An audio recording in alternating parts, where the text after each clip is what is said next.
bringing you the best in New York Giants sports talk and entertainment. I was out on the bike this evening, enjoying a nice ride because the weather's down in the 70s and I hadn't been out in a couple days, so sometimes it's good just to clear your head. And as I was riding down the windy roads of Pennsylvania, I was thinking about the Giants. And thoughts are that the Giants have some holes in their team, and some holes are more glaring than others, and some weaknesses we did not fully address. The receiving core, if you take a look at it, a lot of question marks. The offensive line, still a lot of question marks. The offensive line, I think, has more pieces to address those question marks. But then one of the things I was thinking about directly was the defensive line. Not the defensive tackle position. I think we're more than set in that area itself. But taking a look at the defensive end. And now we've talked about this ad nauseum, that we don't have an edge. But my question in my mind was, can we win without some type of, it doesn't have to be a dominant edge rusher, but can we win without having some type of presence in that defensive end position? Patrick's success has been mainly as a coach, not a coordinator. His one season as a coordinator was not what we would refer to as successful. But that has to do a lot with the Miami talent and not more with maybe what his scheme is. And he likes to run multiple sets. We've talked about it before. He will run a 3-4 hybrid. He will run a 4-3. He will move into more of a 5-2. He's going to have multiple sets. But the problem is, again, if you take a look at our positioning on the line, I am dumbfounded where we think we are going to have a player that's now someone could always come out of left field. We all would know that. But who are we going to have on those? If we play a 3-4, you usually have two edges. Same thing if you play a 4-3, you'll have two edges. When we played NASCAR, we had three defensive ends on the line. And going back to our old buddy Spags. But if you look at the defensive end, our listed players as defensive ends on our positions, on our roster,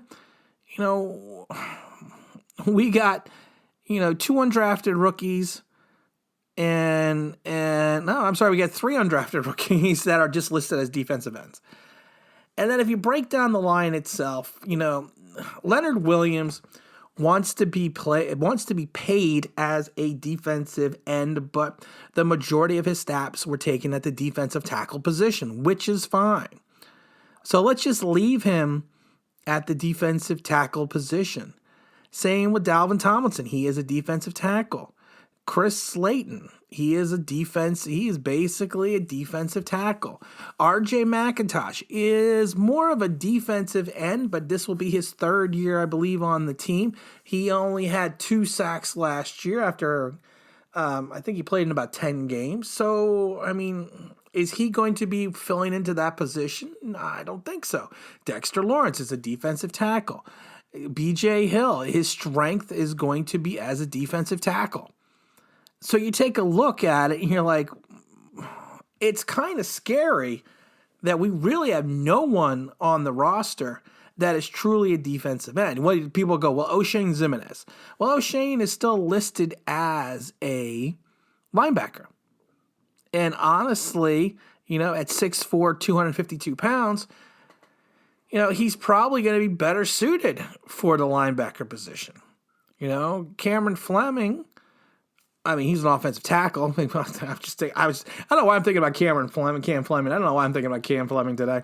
I was talking to someone. I know why. I was talking to someone that was they used to work for Dallas that was giving me some dirt on Cam. Nothing bad. I shouldn't even say it was dirt. He was just giving me some gossip on Cam about when he was on the team, and it's nothing I'm going to report, but I thought it was kind of funny. But if you take a look at that, like I said, Oshane Ximines is probably going to be more suited at an outside linebacker position. I can't see him at his size and frame playing on that defensive end position. Lorenzo Carter is 6'5", 250 pounds. Again, I'm seeing him more at a linebacker position. I mean, so you take a look at what we have on the roster, and Gettleman is one thing you say about Gettleman is he can build. He can. I personally think he can build a roster. My problem is I think sometimes he is neglectful in positions. Now, I know we use the May 5th tender on Marcus Golden, which means if he doesn't sign his tender by May 5th, then he's going to come back to the Giants for 110% of his last year's salary, which the Giants are hoping for. I'm optimistic that that may happen, but even if you look at Marcus Golden, all of Marcus Golden's success comes from playing with James Bettcher. I mean, his most successful seasons in Arizona was with Bettcher. Bettcher leaves, he falls apart. Wheels come off the bus. And then, he gets back with Bettcher again, and then he's got 10 sacks. And you got to remember, I don't know. Like I said, I just look at it the fact that, one thing good about Golden is, especially if we bring him back on the edge position, he does make tackles. He had 72 total tackles last year. Good to go along with his 10 sacks. But if you look beyond, and again, that is hoping that he comes back. We have our fingers crossed that he's going to come back. And we have our fingers crossed that he's going to come back and play at the same level that he played at last year. We don't know what's going to happen in a different defense. Now, a lot of people are going to say, well, we're going to generate a pass rush using all of our other pieces that we have. We got Kyler Frackwell. I think everyone knows what I think about Kyler. I'm not saying he's going to be good. I'm not saying he's going to be bad. But again, you're counting on a guy that really had zero success last year because he didn't play because he couldn't get on the field because the team thought so highly of him. They drafted a linebacker and signed 2 other ones. So, I mean, and he's not going to come off from the edge position. He is going to come off more from, he's going to come off more from the linebacker position. Then we draft a bunch of guys at linebacker. But again, we're going to hope that they're going to come in and play, linebacker and possibly come in and play the edge. And I think that the looking at the roster, the way it's built, the 2 biggest holes right now, like I said, is the defensive end position and backup wide receivers. We bring in all these undrafted free agent wide receivers, be like, oh, they're going to be the next Victor Cruz. No, most of them are probably going to be the next Reggie White Jr. And we've said that a million times. But like I said, my concern is, can we survive with what we have at the edge? And honestly, I'm going to say no. Not right now. Unless something spectacular happens in training camp, I don't see us surviving the season from that position because, and if you take a look at Patrick's defense, one of the biggest things the edge has to do, they have to contain the run. And are we confident that these players are not only going to be able to generate a pass rush, but they're also going to be able to contain the outside run, to contain the edge and run, push them back into which is our strength, which is our interior defensive line. And honestly, I sit here and think about it. And as I think about it more and more, it's more of a quandary because it's like, how did we neglect this so much? We still have $16.8 million in cap space, and I know he wants to save it for in-season moves. But and we did a video a couple days ago talking about some free agents out there that could probably come into the league veteran minimum, and help the Giants. But it just doesn't make sense to me that we're not.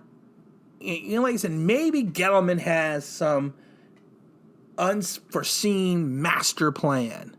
Maybe Patrick and Judge have a player in mind, or 2 players in mind. It's funny. We need more than 2 players. I look at the roster and it's like, we need at least 3 defensive ends. I mean, because you got guys that are listed as linebackers who mainly played linebacker last year, and you're going to hope you can slap them into the edge position. It makes me laugh because it reminds me of Jerry Reese when Jerry Reese neglected the linebackers.